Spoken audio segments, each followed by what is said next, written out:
Welcome back to Dan's Messy Garage. This is going to be day 4 working on the Falcon Sprint project. I went shopping. Holy snikes, is this stuff expensive. I spent $36 and $20 and I don't have everything. I still need the grommet that goes in the valve cover. I'll use this side as an example. So this is the quarter turn twist lock. They make a grommet that fits in that hole that you put a PCV valve in. I have one on my 68 Mustang. The auto parts store by me didn't have it. I might have to order that. I don't know, from Amazon, or I know Scott Drake makes it. Anyways, $56 worth of stuff, and I still don't have everything I need. But I did get a PCV, got the hose, got the adapter to make the water hose, let me get that out of there, the heater hose work. There's a 90-degree bushing there. Okay. Now I did buy these valve cover bushings for PCV hookup. Wrong ones. Probably take them back. Let's see, what did those little monkeys cost? 141615, $11. So probably take that back. The other fitting that I got, this one here, I just put in the carb and forgot to turn the camera on, but it is that brass thing sticking out of the carburetor right there. That's what goes to the hose that runs to the PCV. So I'm getting there, but I just was shocked at how much money this stuff cost. I know before COVID, this would have been 1/3 of the cost. It's just crazy. Enough complaining, I gotta get to work. Okay, I just looked. That part is available through Scott Drake. I can get it through Amazon next Wednesday. Today's Thursday. What it's like $21 or $22 with shipping. It's crazy. Now I can fabricable something up with this, something I had in stock. That'll fit the PCV, and I can jam that in the hole. It's not going to fill it correctly, but I might be able to make a rubber gasket or something to cover it. You know, the PCV sucks air through the engine. Oh, this is going to go back there, by the way, not up here, back there. And it sucks the fumes out of the engine and any blow by. So, I mean, it doesn't have to be perfectly sealed. I'm rambling. I'm sorry. I got to start doing something. Fabric cobble in progress. I put that in that hole. I'm just going to squirt some RTV on each side of this to cover that for now. I'll talk to the owner and see if he wants to spend 22 bucks to get that rubber fitting. Onward and upward.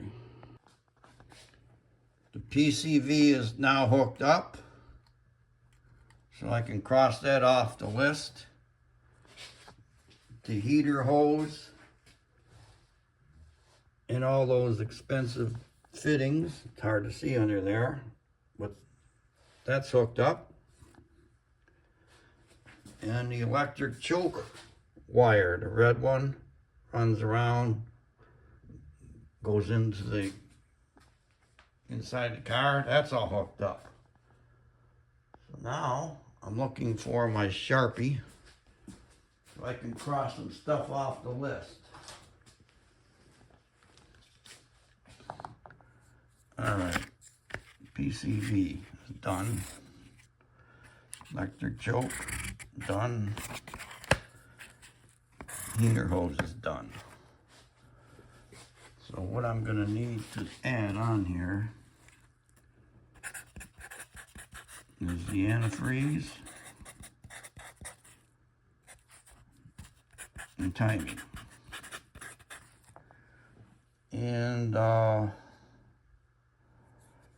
gonna swap the wires on the Pertronics, see if it works or if it burns up.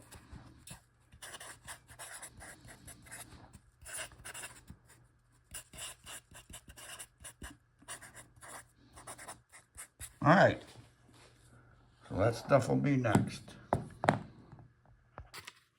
Next item on the list is the antifreeze. Okay, the owner supplied a gallon of antifreeze. I have a antifreeze filling funnel. It has a on-off valve that will let the antifreeze in or stop the flow if it's too full. Now, I don't think 1 gallon's going to be enough ready to use, so this is pre-mix, because it looked like about 2 gallons came out of it. We're going to find out. I have the petcock closed, heater hose is on, thermostat's in. I didn't do anything else that would affect this. So now I'm going to open the valve and let her in. Now the thermostat did have the hole drilled in it to let the air out of the block as it's antifreeze is going in. That's good. So there should be some air bubbles that come up into the funnel. That's what this nice high funnel is all for, all about.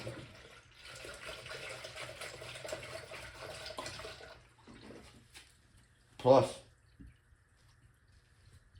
it prevents a boil over when you start it and let it run until the thermostat opens.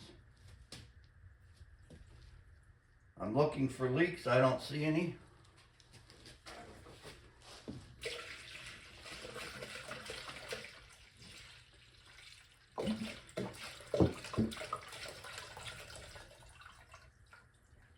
Hold on, Winnie.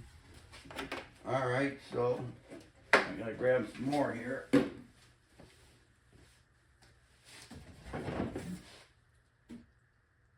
Ready to use.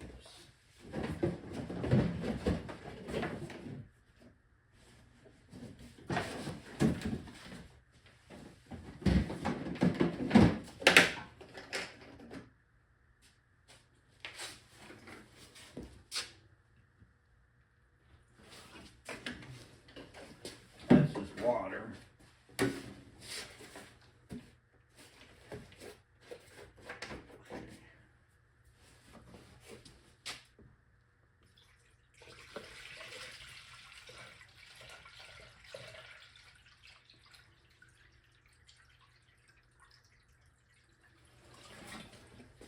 Don't have to worry about overfilling the funnel,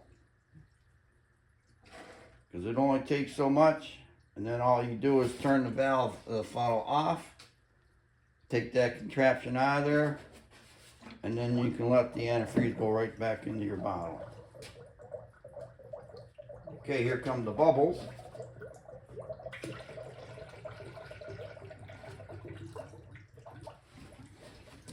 If it takes any more than that, it will be just water going in.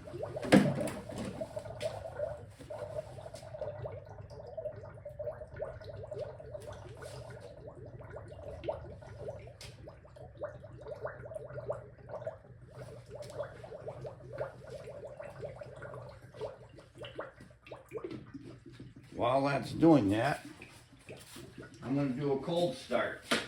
You open the garage door.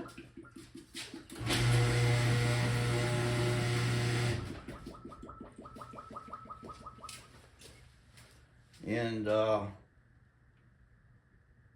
it's in neutral. I think I see a drip.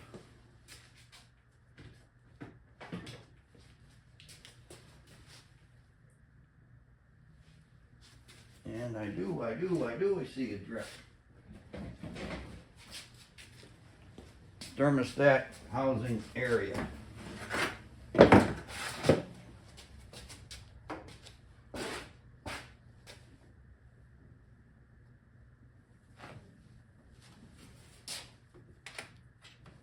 Okay, that won't prevent me from starting it.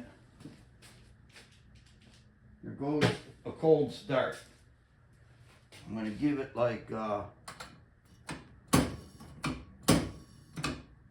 3 pumps because I'm not familiar with the carburetor.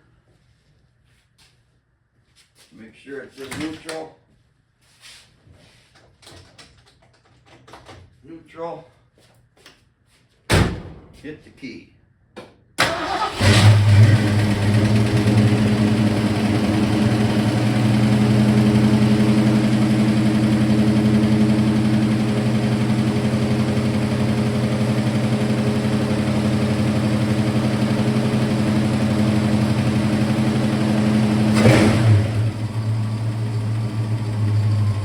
Just like that.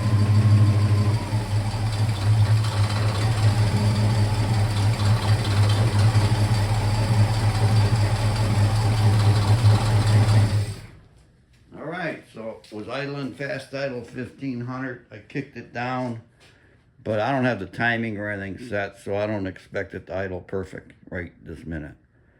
So that's going to be a success. Next up on the list will be timing. But first I'm going to check the bolts, see if they're tight on that thermostat housing, and whatever it is, I'm going to fix the leak, and then we'll do timing.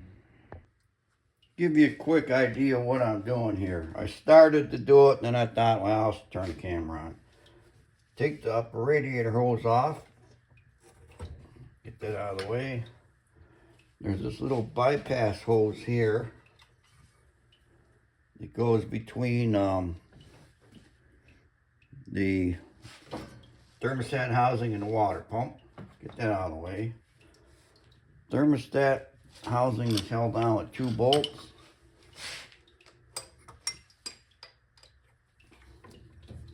Get that out of the way.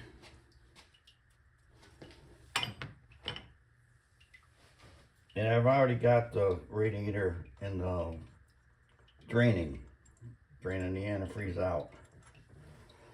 I'm going to take this apart and see why it was dripping.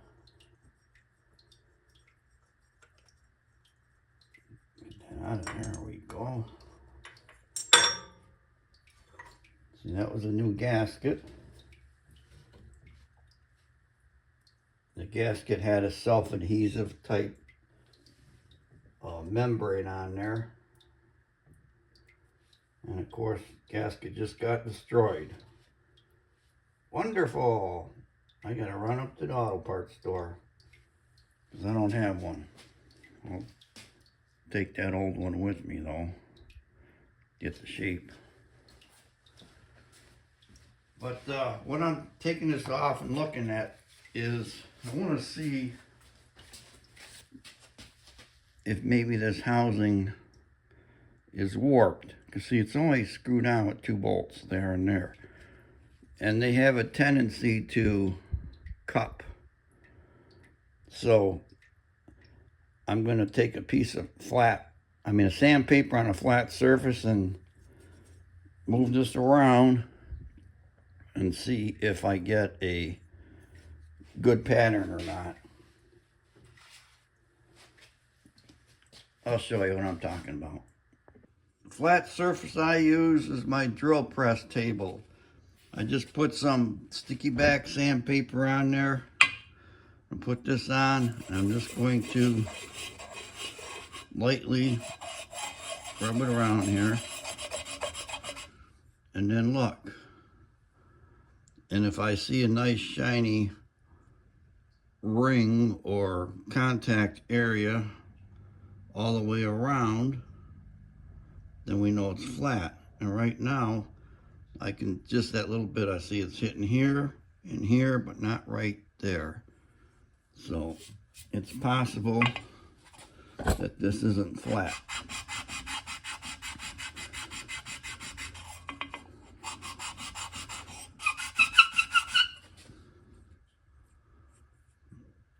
You should be able to see that now. See how it's shiny here, shiny around here, but not there. So I'm going to do that until I get a shiny all the way around. Then I'll know this is flat.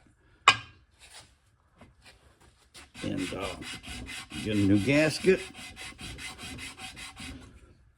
And this time when I put it together, I'll use some gasket sealer, gasket maker, RTV, whatever you want to call it. And that will take care of any imperfection, you know, the gasket maker that's here. So.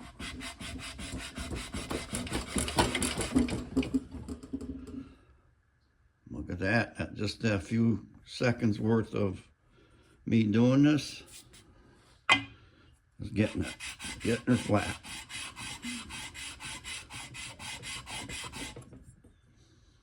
There we go. I got a nice shiny ring all the way around. I know that's going to seal. You can do kind of the same thing on the intake.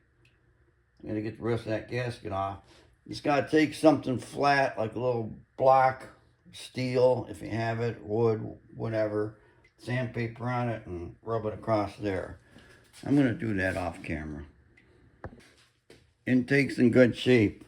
I have these thick steel wedges that would go under leaf springs. This happens to be a 6 degree, but that's a machined surface. It's flat. I put some paper on this, just a few swipes on that, and I can see that that intake is flat, because that's also a machined surface. So we should be in good shape once I get a new gasket.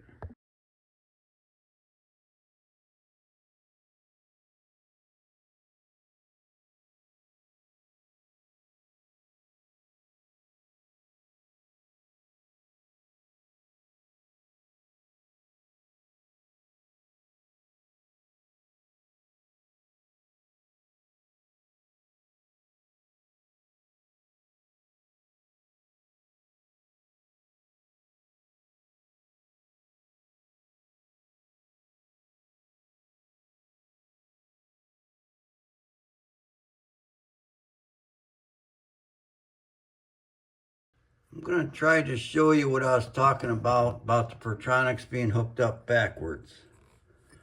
The Pertronics has two wires coming out of it. A red one and a black one to go right over to the coil.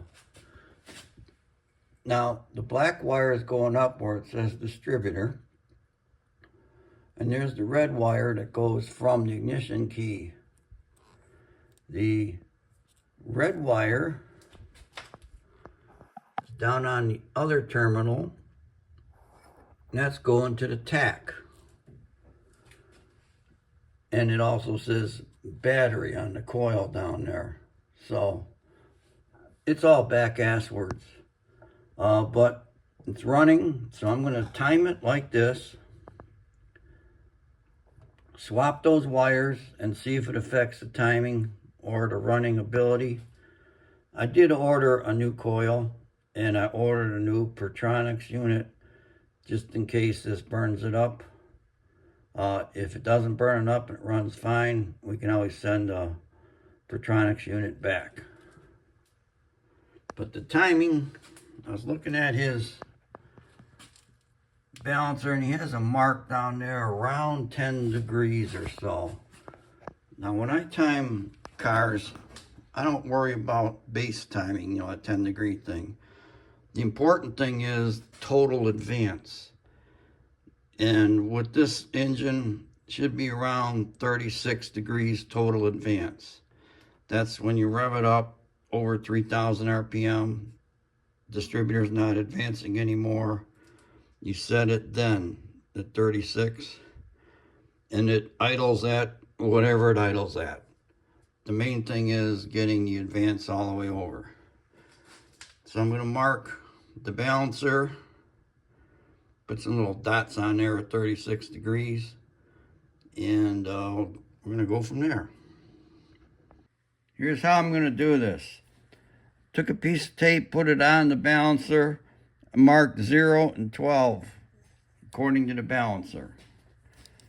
I'm going to measure in between these two using my caliper.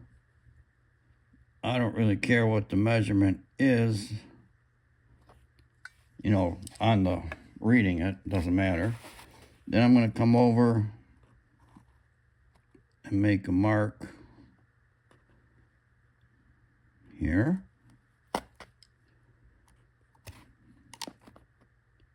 Center that hole. Check, verify. Good. Come out the same amount.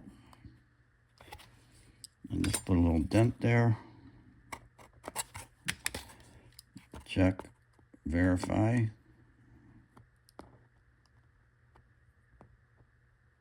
Good. I'm confident that's 36 degrees. Now I'm going to put that back on the car. Mark the balancer there.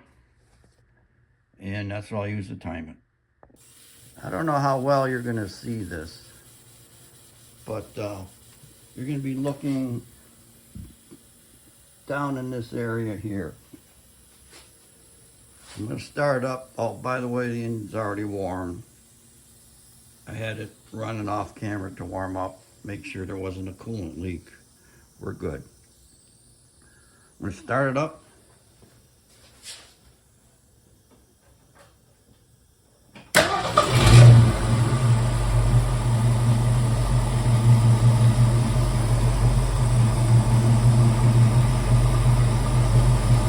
Right now the timing's about 10 degrees.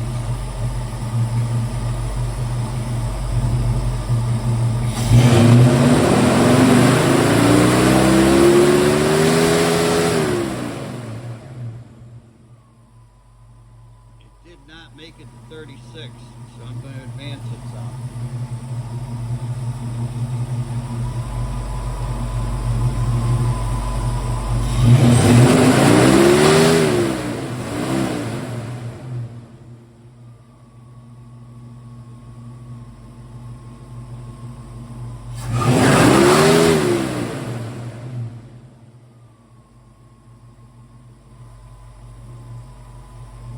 Lock it down.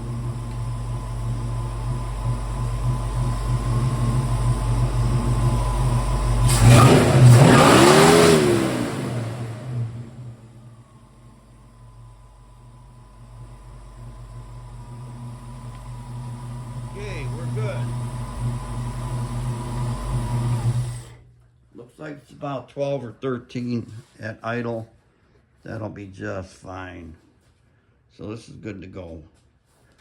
But I will be swapping those wires to see what happens.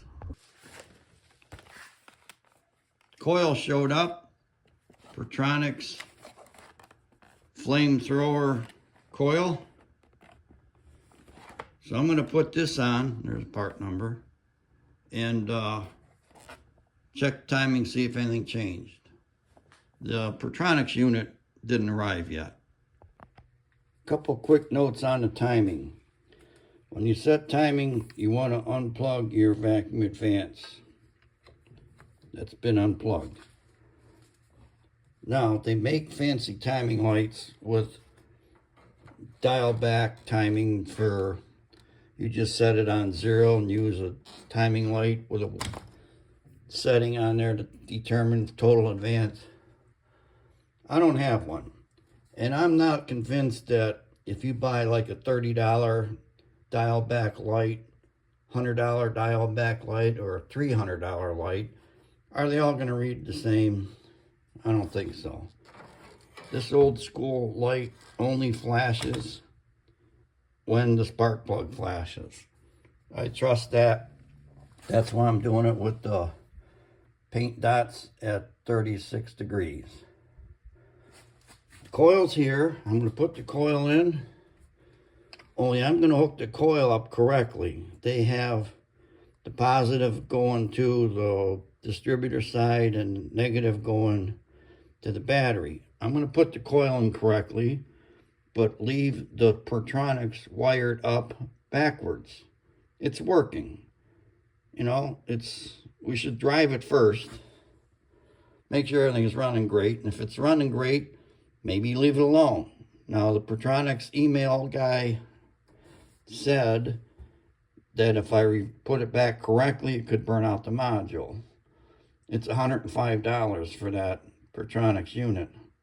It didn't come, so I don't want to, Amazon didn't deliver it yet. So I don't want to start swapping wires and burn something out. Can't move the car. I'm going to put the coil in correctly, start it. If it runs good, I'm going to move on to the next part of the project. I installed the coil. It's in there correctly. The Pertronics is still wired up backwards. I started it. It fired right up.